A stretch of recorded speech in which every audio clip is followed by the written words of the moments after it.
Bonjour, je suis M. Bouchery, je suis le jeune président élu pour représenter la Société des sciences et humaines de Surgères. Notre société a le plaisir aujourd'hui de vous présenter pour les personnes qui souhaitent venir nous retrouver, une grande manifestation qui a lieu au Castelparc à Surgères sur le week-end du samedi au dimanche, avec les horaires d'ouverture pour le public à 10 h et fermeture à 18 h. Donc on vous invite à venir vous contempler des objets, enfin on va pas dire des objets, mais enfin des choses qui révèlent la présence des temps très lointains, hein, qu'on peut situer et calculer aujourd'hui, qu'on sait calculer par rapport à ces éléments fossiles et paléontologiques sur des dizaines de millions d'années, parce que aujourd'hui, en plus d'une expo didactique présentée par des commerçants qui collectionnent et qui auront le plaisir de vous présenter la minéralogie sur le monde entier, prélevée par l'intermédiaire, enfin, dont des échantillons sont prélevés dans le monde entier, sur les continents de notre planète, et permettent d'en dresser des cartes paléogéographiques pour expliquer l'évolution de notre planète par l'intermédiaire, bien sûr, de la minéralogie et des fossiles qui apportent des précisions au niveau de la datation. Alors après,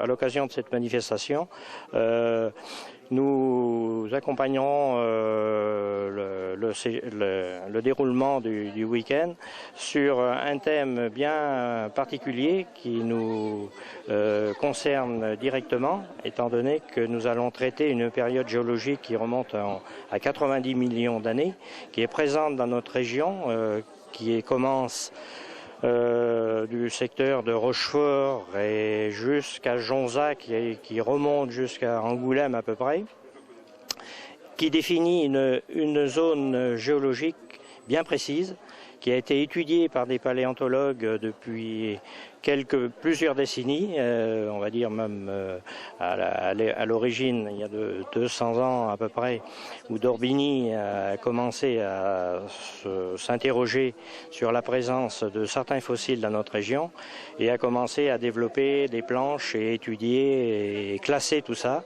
Et toutes ces découvertes ont été reprises depuis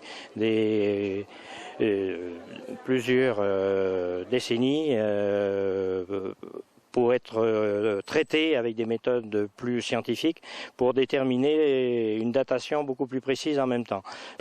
Oui, donc là nous sommes directement dans le vif du sujet qui traite notre manifestation aujourd'hui.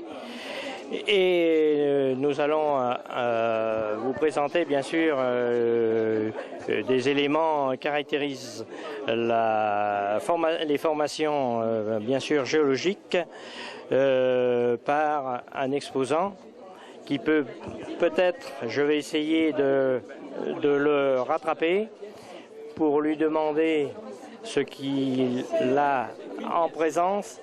Si tu veux dire quelque chose. Ben, vous avez ici vous avez ici des animaux qui ont à peu près 200 millions d'années. Donc ce sont des animaux français. Ça c'est français, ça c'est russe. Si on poursuit, ça vient du Brésil.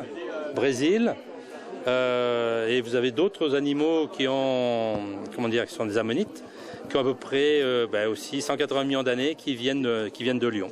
Voilà. Très bien. Très bien. Bon, nous allons continuer notre visite. Je pense que là, nous avons touché une période très intéressante sur le plan géologie. Après, nous pouvons parcourir des éléments un peu plus spécifique qui touche un peu la minéralogie. Donc c'est un domaine très prisé aussi par les collectionneurs parce que c'est la beauté du minéral et c'est la pureté des éléments trouvés dans la nature sous leur aspect géométrique et couleurs et configuration bien précises au niveau de leur formation. Nous allons continuer encore, eh bien, nous sommes toujours encore dans la minéralogie très riche en éléments. Nous allons pouvoir aussi en même temps peut-être s'adresser à un spécialiste dans la minéralogie qui peut peut-être nous apporter quelques petites précisions. Alors, concernant quoi concernant les minéraux en général. C'est assez complexe parce qu'il y a des formules chimiques, voilà. Il y a des formes de cristallisation, il y a beaucoup de couleurs. Et qui sont le reflet de la nature nous fait de très belles choses. Quoi, hein. Voilà. Tout à fait. Tout à fait. Après, il suffit de les extraire et de les nettoyer pour les mettre en valeur. Voilà donc un aspect... Nous avons accès à une collection relativement enrichie par l'éclat que l'on peut visualiser déjà par des minéraux que l'on appelle des améthystes, qui sont prélevés sur le continent africain. J'ai oublié la région, mais nous allons demander aux spécialistes peut-être de nous apporter. Ah bon, il n'est pas prêt. Donc ce sont des améthystes de quelle région? Ah, d'Uruguay, oui, pardon. Voilà. Donc ce sont des révélations de concrétion, de cristallisation naturelle trouvée dans des zones très perturbées et qui ont permis de circuler ce qu'on appelle des solutions hydrothermales qui, après refroidissement, se sont cristallisées, déposées dans des cavités, des failles du sous-sol, du milieu dans lequel les minéraux se sont fixés. Pareil, nous arrivons à un stand assez riche au niveau de sa minéralisation présentée sous la forme des cristaux vraiment bruts et prélevés dans le sous-sol de pas loin de notre région, parce que je vois les étiquettes actuellement qui me permettent de découvrir que ces minéraux qu'on appelle de l'améthyste, qui est un quartz enrichi par des impuretés qui ont l'aspect violacé, eh bien, ont été découvertes il y a très peu de temps par un collectionneur passionné sur sa région, et c'est la région d'Auvergne qui est représentée ici. Donc nous sommes maintenant sûrs que l'on peut trouver des pièces et des éléments révélant l'existence de ce minéral que l'on appelle de l'améthyste. Donc voilà, donc je vais peut-être demander une précision, si je veux, une précision sur la provenance de la formation géologique. Alors ça se présente en filon, hein. Ce sont des anciennes recherches du BRGM pour l'uranium. Et au niveau de ce filon, il date d'une cinquantaine d'années. Et on a retrouvé ça bêtement lors de recherches. Ouais. Dans le sous-sol. Ouais. D'accord. Voilà, merci bien. Merci. C'est bon. Oui, alors là, nous sommes en présence de notre thème bien précis qu'aujourd'hui nous offrons au public, bien sûr, qui concerne et qui traite particulièrement le cénomanien dans notre région.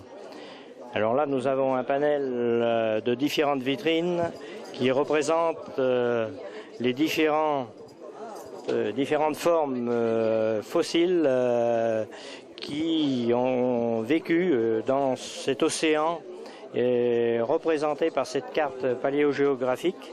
Aujourd'hui, tous ces éléments fossiles peuvent être reportés sur une carte paléogéographique.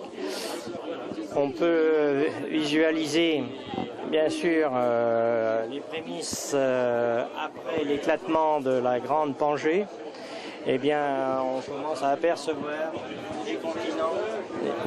les continents qui se détachent de ce grand continent, particulièrement appelé auparavant la Pangée, et l'Afrique commence à refermer cet océan qu'on a nommé la Thétis. Eh bien,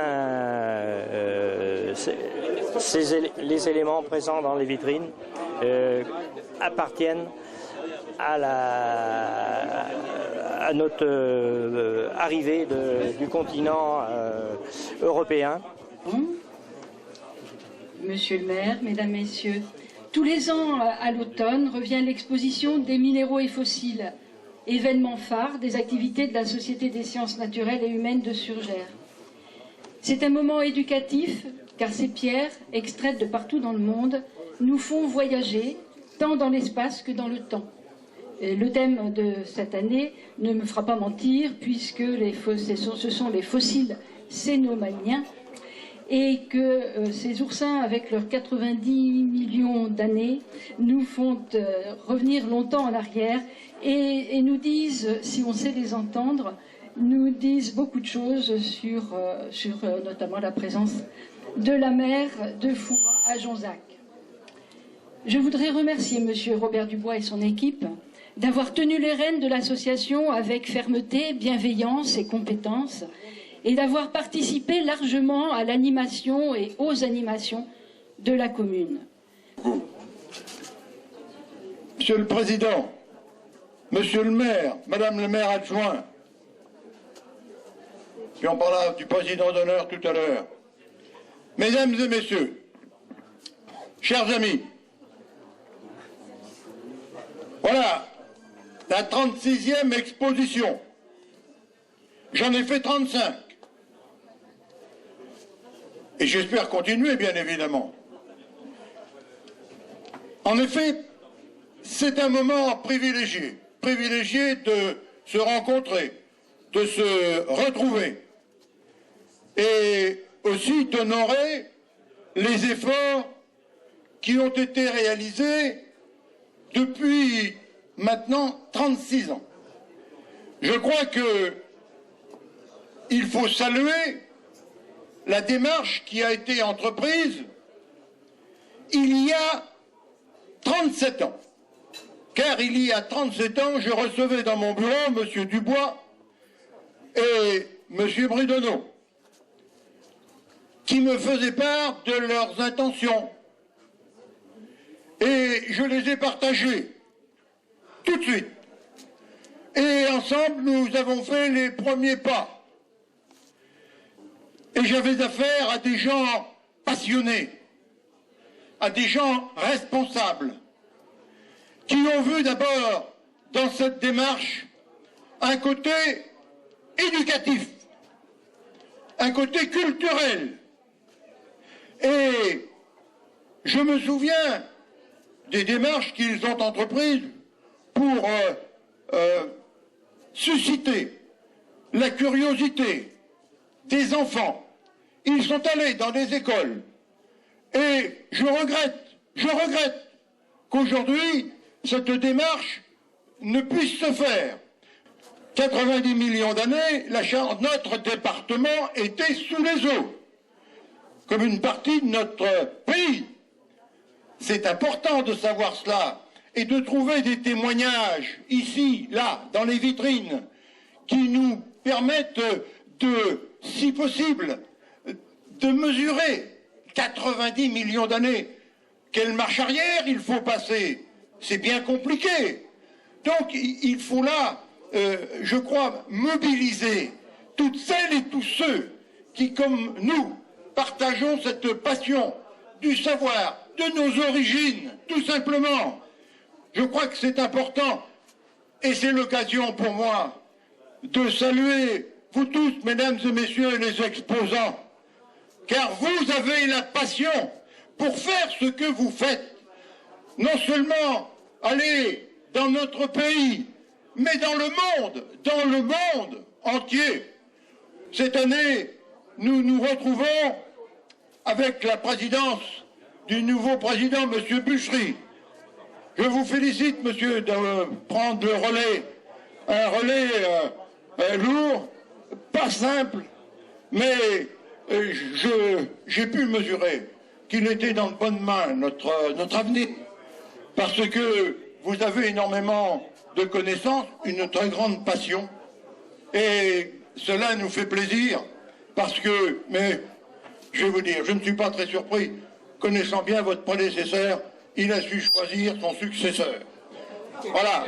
Alors, bien évidemment, et je vais vous dire, c'est une inauguration qui n'est quand même pas tout à fait comme les autres, puisque M. Robert Dubois est porté à l'honorariat. Voilà, ben oui, c'est quand même normal. Et je vous exprimer, M. Dubois, toute ma gratitude et notre reconnaissance pour ce que vous avez fait avec votre équipe. Car je sais que vous faites toujours partager ce que vous avez réalisé avec celles et ceux qui vous entourent.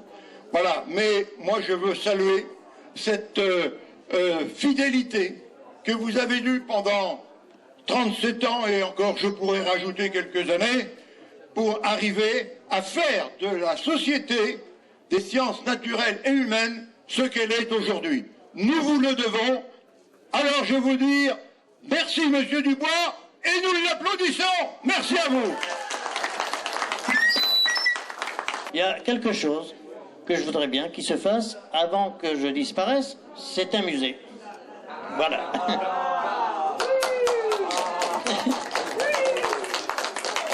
À Surgères, à Surgères, nous avons tout ce qu'il faut pour pouvoir faire un musée. Nous avons tout ce qu'il faut pour remplir ce musée. Non pas seulement en géologie.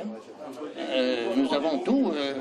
Il y a beaucoup de choses. On fait des expositions maintenant dans les communes du canton. On remplit les salles des fêtes avec tous les objets que l'on peut exposer dans un musée. Donc maintenant, je ne vais pas dire qu'on va lutter, mais on va essayer de convaincre tout le monde pour pouvoir faire un musée, si c'est possible, évidemment.